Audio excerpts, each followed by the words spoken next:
Assalamualaikum, Mas siang Mas. Waalaikumsalam, siang. Saya mau daging yang tanpa lemak. Daging yang tanpa lemak. Ya, ini daging sapi. Iya. Ya, ada beberapa kayak jenis potongan. Ada juga yang ini untuk rendang. Iya. Ya, ini untuk dibuat empal. Heeh. Dan juga yang satu lagi untuk masak rawon.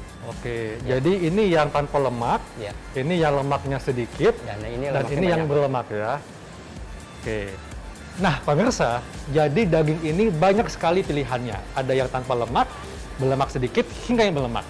Selain mengandung protein, daging bisa menjadi salah satu media penularan kuman penyakit yang berisiko untuk kesehatan kita. Oleh karena itu, kita harus tahu bagaimana cara memilih dan mengolah daging dengan tepat untuk mendapatkan manfaat sehatnya. Nah, untuk itu, kali ini saya akan berbincang dengan Dr. Putri Sakti, spesialis gizi klinik yang akan berbagi tips cara memilih dan mengolah daging yang sehat.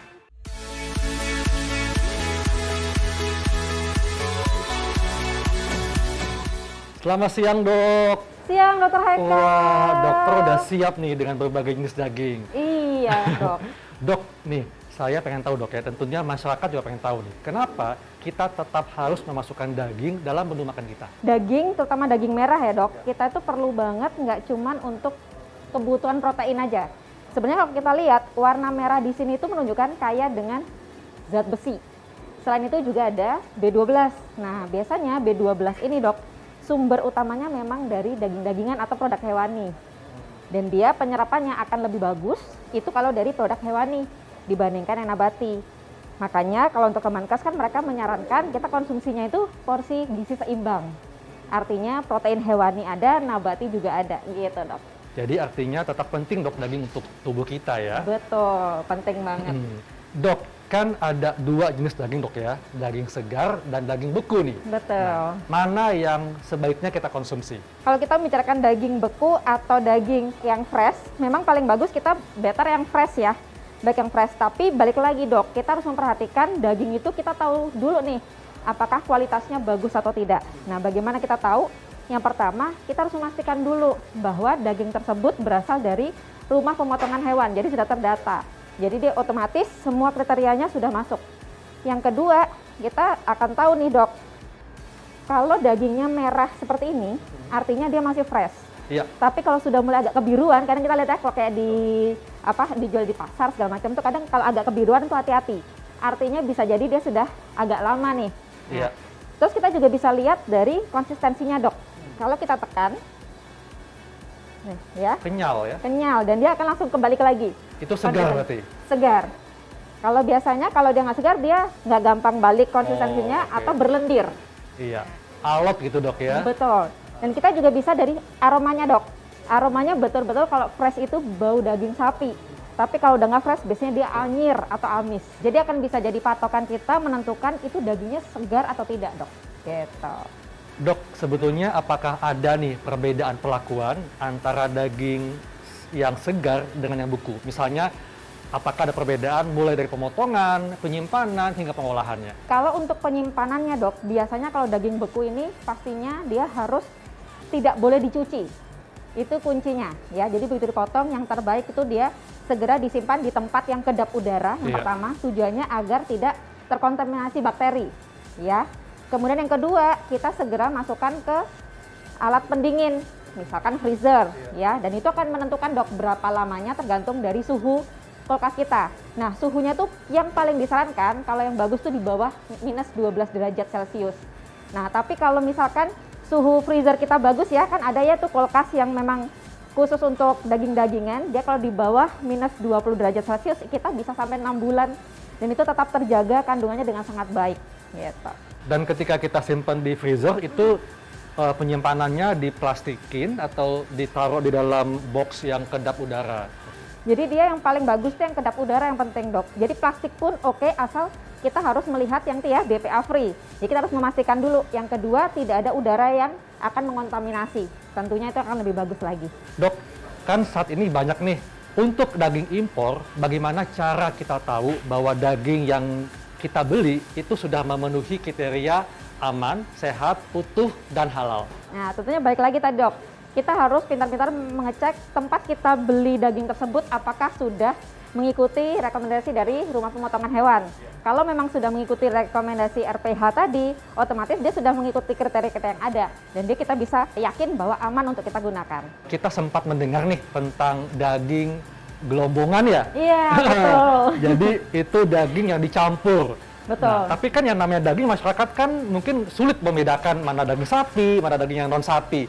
Nah, bagaimana cara membedakan bahwa ini murni daging sapi dan bukan daging sapi? Biasanya kalau gelembungan itu dia lebih ini ya dok, teksturnya itu lebih nggak sekenyal ini. Karena terlalu banyak cairan. Berair ya? Ya, lebih berair. Nah itu tentunya akan bisa membantu kita untuk menentukan, oh berarti dia bisa jadi gelonggongan.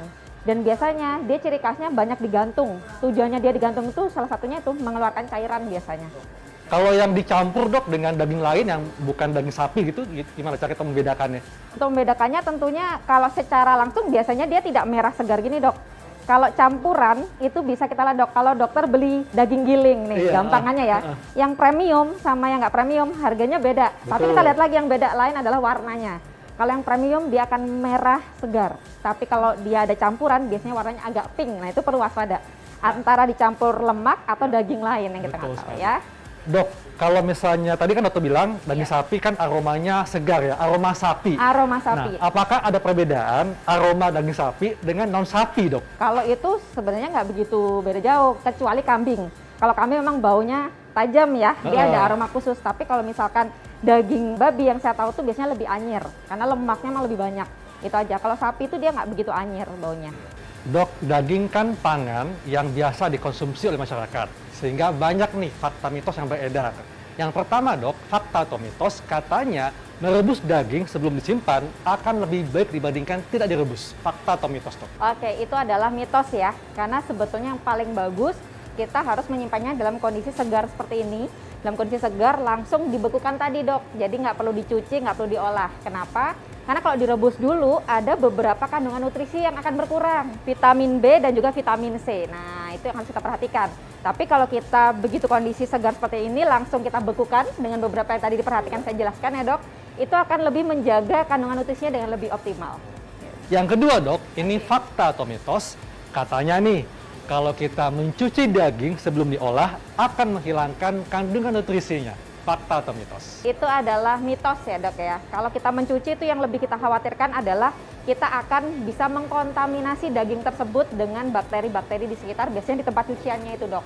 Jadi memang yang paling bagus tadi ya dok ya, begitu kita membeli sesuatu, daging itu fresh, kita segera masukkan ke plastik yang vakum udaranya, kemudian kita bekukan tadi dok. Jadi nggak perlu dicuci memang ya, yang terbaik.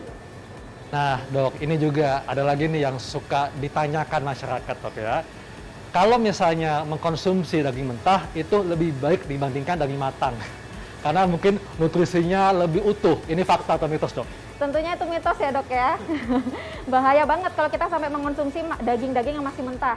Karena balik lagi tadi ya, di situ akan banyak bakteri-bakteri yang tentunya bisa mengkontaminasi. Bakteri contohnya bisa E. coli, nah, kita bisa diare, bisa sakit perut.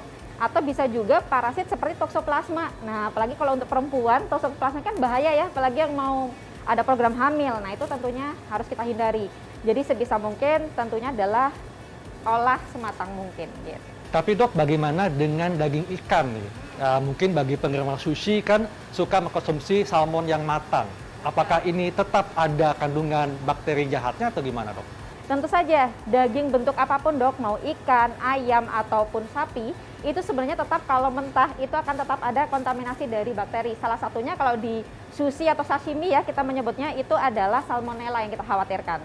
Nah itu yang perlu kita khawatirkan juga, apalagi biasanya kalau ikan-ikan yang masuk Indonesia, dia itu kan sudah ini ya, mengalami impor, jadi sudah sekian lama. Nah itu yang kita nggak tahu nih terpapar atau tidak oleh bakteri-bakteri tadi. Oke, jadi memang lebih baik diolah dulu dok ya? Terbaik adalah diolah. Dok, ini juga kalau kita lihat di pasar dok, Iya. kan daging tuh digantung ya. Nah katanya kalau digantung itu daging akan lebih awet dok, fakta atau mitos? Sekali lagi itu adalah mitos ya. Jadi daging-daging yang digantung di pasar itu biasanya selain untuk membantu mengeluarkan cairan ya dok dari dagingnya, itu yang kedua adalah ketika penyembelihan itu biasanya ototnya itu mengalami lebih kaku dok. Jadi dengan tujuan dia digantung itu ada efek dari daya gravitasi bumi sehingga dia lebih lentur.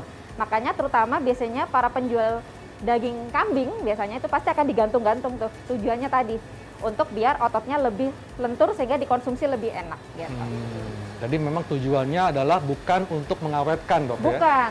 Apalagi ingat tadi, semakin lama ada di suhu udara, biasanya nggak boleh lebih dari 2 jam, Dok, dia akan lebih mudah terpapar oleh bakteri-bakteri. Kan daging merah ini ada daging sapi, ada daging kambing.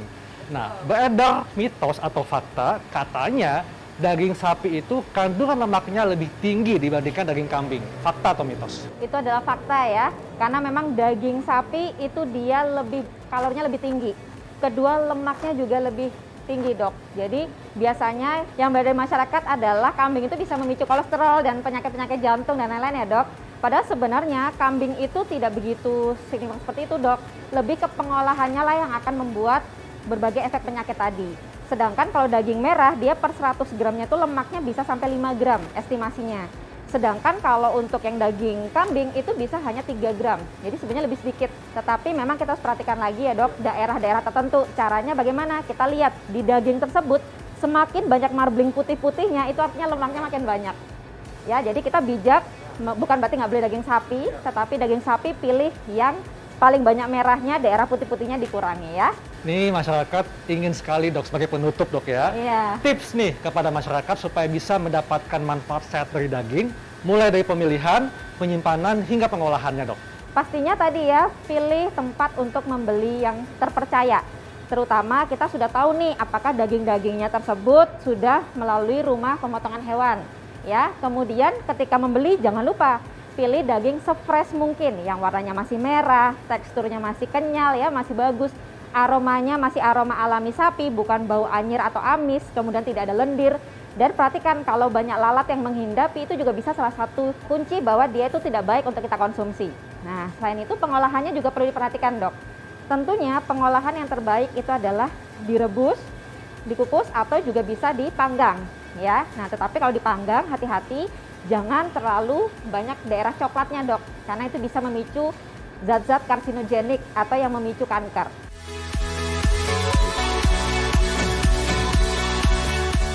Nah, pemirsa, demikianlah bincang-bincang saya dengan Dr. Putri tentang bagaimana cara memilih dan mengolah daging yang tepat untuk mendapatkan manfaat sehatnya.